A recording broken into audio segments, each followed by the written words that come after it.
It is less than a week since I published an article highlighting how the environmental lobby had adopted a by any means necessary approach to carbon reduction. How the world had set sail towards a sustainable future without checking the likely travel conditions. How the road to zero seemed purely as a destination with little or no consideration given to the actual route or the journey. And here we are, less than 7 days later, and the industry appears to have hit a significant pothole on the road to zero. Hydrotreated Vegetable Oil, or HVO as it's known, was widely heralded as the ideal stepping stone, an almost carbon neutral stopgap that would suffice until electricity or hydrogen fueled machines became a viable alternative. HVO certainly appeared to have all the right credentials. It's 90% carbon neutral, and producers say that it reduces nitrogen oxide emissions by up to 30% and particulates by up to 85%. It's also biodegradable. Construction and demolition companies and plant hire firms were quick to spot the potential.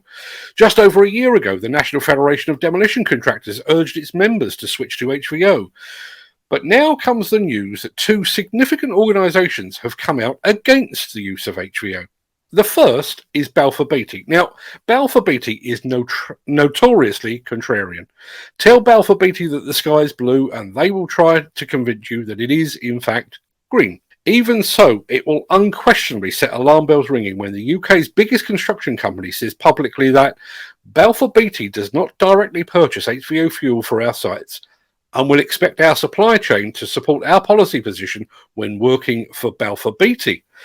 The company goes on to say, we are working with our supply chain partners to keep HVO use when operating plant and fleet on our sites to an absolute minimum. For example, while some plant may arrive from other sites with tanks part full of HVO, once used up, we expect them not to fill their plant with HVO whilst on a Balfour Beatty site. Now, as I said before, Balfour Beatty has something of a track record for rowing its own canoe, as Build UK found recently to its considerable cost. The second organisation to drop a fly into the HVO ointment is rather harder to ignore. The Environment Agency, the public body charged with protecting the environment, has banned the use of HVO on its sites since September. Much of the concern from both Balfour Beatty and the Environment Agency seems to stem from the categorisation of HVO. HVO is made from used cooking oil, or UCO, because nothing scientific really counts without an acronym. And many in construction circles have been led to believe that HVO was in fact a way in which to repurpose a waste product.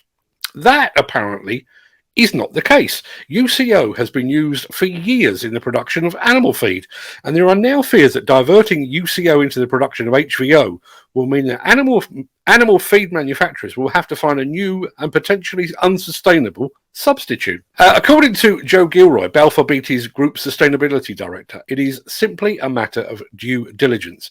We're very good at jumping on solutions and thinking they're the answer to our problems, aren't we, she says. We look for easy wins, and HVO will look like that. But any one-hit wonder solution needs to be examined carefully. You always have to do your due diligence.